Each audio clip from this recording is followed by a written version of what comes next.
I mean, this isn't your average dad at a BBQ snore, this is a sound so epic it could wake the ancestors.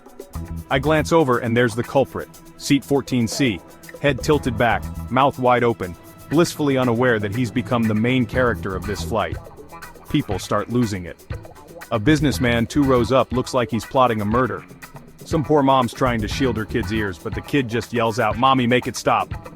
And here's the best part. The flight attendant, bless her soul, starts doing the world's weirdest game of musical chairs. One by one, she moves people away from the snoring zone. It's like watching survivors escape a zombie outbreak. But the only zombie is unconscious and vibrating the whole cabin.